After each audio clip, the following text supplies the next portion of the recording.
अब हम लोग क्लास चैप्टर को शुरू करते हैं। इस चैप्टर में कहां तक पढ़े थे हम लोग, इसमें क्वेश्चन आंसर करना था ना, एक्सरसाइज करना था। इसमें 2-3 क्लास हो चुका है। शुरुआत तो हम लोग शुरू से किए हैं, लेकिन 3-4 क्लास वीडियो इससे पहले उपलब्ध नहीं था। वीडियो आज से शुरू हुआ। चलो तो हम लोग पर्सनली हेडिंग दो सर, पहला दो एक्सरसाइज 1.1। चलो लिख क्वेश्चन नंबर 1।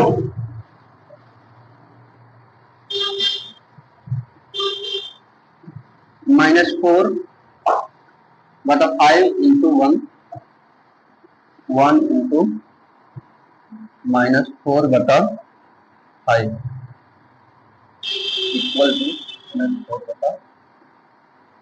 इसमें क्या दिखाई दे रहा है तुम लोग को?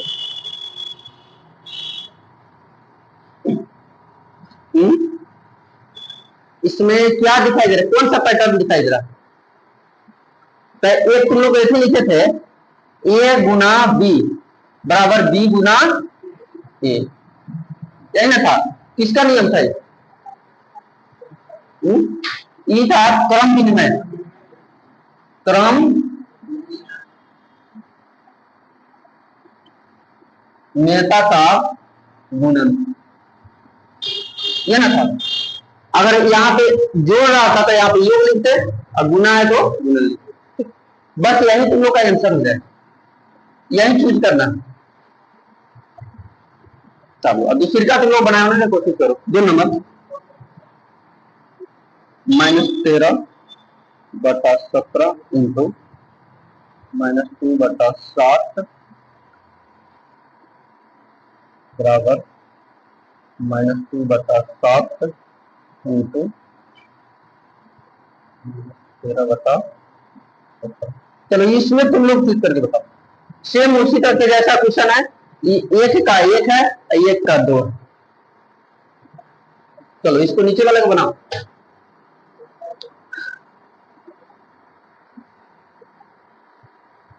आ रहा है? हाँ, थोड़ा लिखने के बाद टाइप होने देते।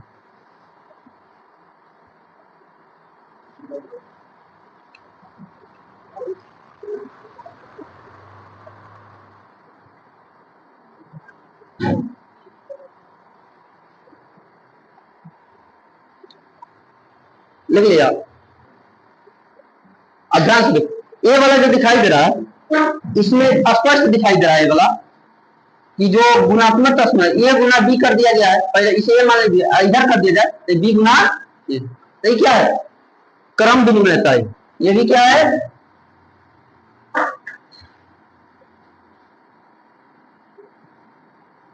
क्रम विनिमयता। देखो तीसरी का बताओ सर, तीसरी का में क्या है?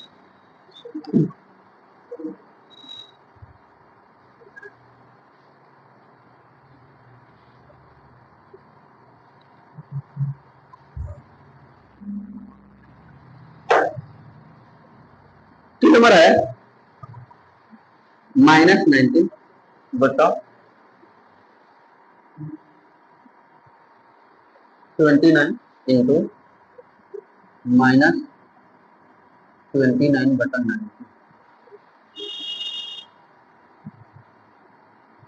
यही ना है?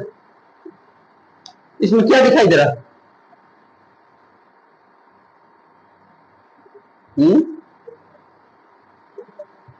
क्या दिखाई दे रहा है? अरे उलट दिया गया। तो क्या है? गुणात्मक प्रतिलोम, गुणन है तो इसे लिखेंगे, अगर योग मिला तो योगात्मक प्रतिलोम, गुणन है तो इसे लिखेंगे हम लोग गुणात्मक प्रतिलोम। इसको भी लिख लेना। इसको क्या बोलते? गुना का तत्समक है।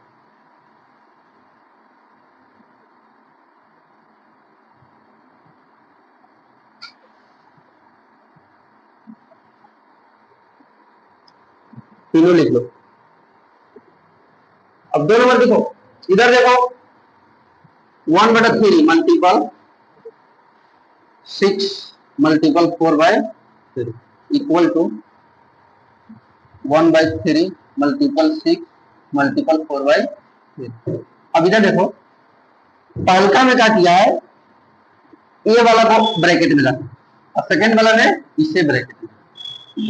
कहां पे बताए थे, किस नियम में बताए थे कि ऐसे रहता है, ऐसे बताए थे ना, ए गुना बी गुना सी बराबर ए गुना बी गुना सी, शुरू वाला में होगा और फिर इसे बाद वाला में छोड़। तो ऐसे रहता है तो कौन सा नियम होता है, सचरता का नियम। तो ये कौन सा नियम है,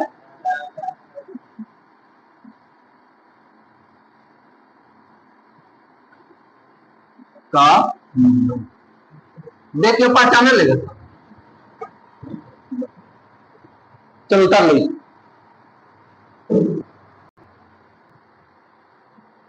नोट 1, अब ध्यान से, अगर किसी संख्या में हम लोग जोड़ते हैं और उसमें कोई अंतर नहीं होता है तो उसे क्या कहते हैं, जैसे लिखा गया है यहाँ पे ए प्लस 0 कर दिया है तो क्या होगा,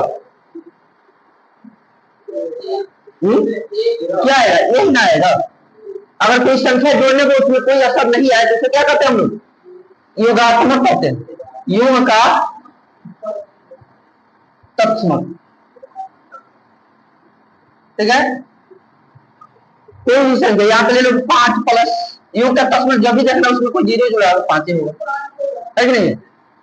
एक और देख लो, जैसे ले लिया 3/4 प्लस 0 क्या हुआ 3/4, ये क्या होगा, योगात्मक तत्समक। दूसरी का हम लोग देखेंगे, अगर कोई संख्या है उसमें ऐसी संख्या से गुणा करें उसमें कोई अंतर ना हो, ऐसे दे दिए। ठीक है, अगर इसमें ऐसे संख्या से कोई गुना किए फिर उसको तो क्या आएगा, वही संख्या आ जाएगा। तो इसे क्या बोलेंगे, गुणात्मक तत्व। क्या गुणात्मक,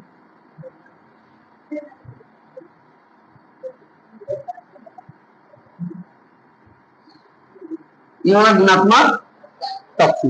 जैसे ले लिए एग्जांपल तौर पर 3 मल्टीपल 1 क्या होगा, 3 होगा।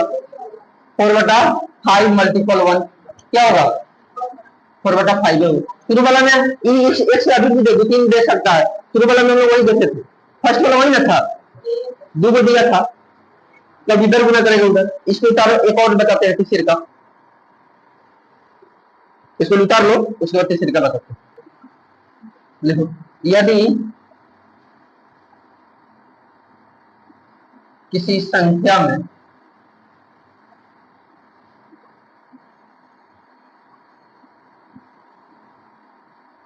वैसी संख्या का योग किया जाए जिससे संख्या में कोई परिवर्तन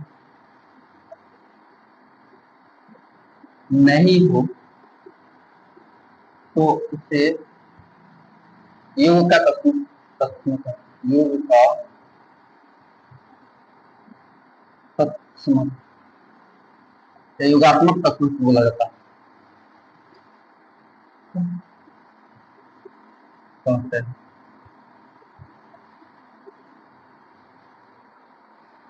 एक नंबर का ही है, 2 नंबर के यहाँ पे लिख देते हैं।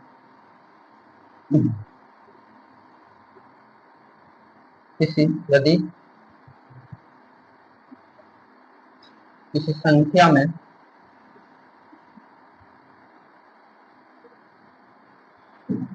गुना करने पर वही संख्या प्राप्त हो तो उसे गुणात्मक तत्व कहते हैं। 3 नंबर में क्या है,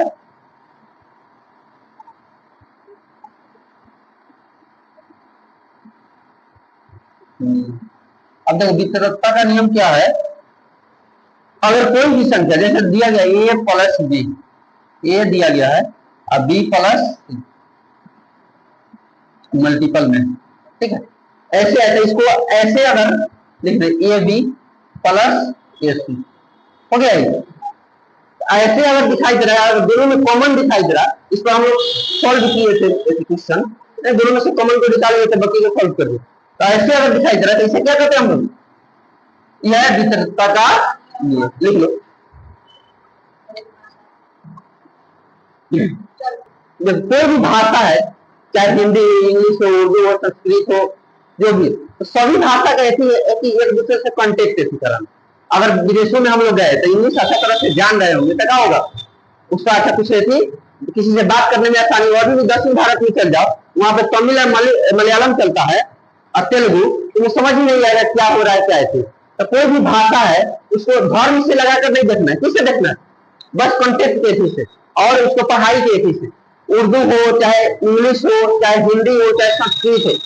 संस्कृत भी 10th तक भी ज्यादा काम देता है। जो संस्कृत स्पेशल रखेगा उसको ही क्या होगा, एथी आएगा। अच्छा, उर्दू 10th तक अगर स्पेशली उर्दू पढ़ना है, एथी में जाना है, उर्दू का टीचर बनना है, तब तुम्हें स्पेशल काम देगा। नहीं तो ऐसे सिर्फ ऐसी रहेगा, वहां पे रुक जाएगा। अगर साइंस के क्षेत्र में जाना है, इंग्लिश के क्षेत्र में जाना है, मैथ के क्षेत्र में जहां भी जाना है, एस्ट्रोनॉट्स बोलना है, अंतरिक्ष के क्षेत्र में जाना, तो वहां पे तुम्हें ज्यादा साइंस और मैथ का प्रयोग करना होगा, और वहीं से बनेगा ज्यादा क्वेश्चन, और वही क्वेश्चन का। इसलिए मेन फोकस में जो रखना है ना सब्जेक्ट को, उस सब्जेक्ट को ज्यादा फोकस में रखना, और ये सभी पढ़ना।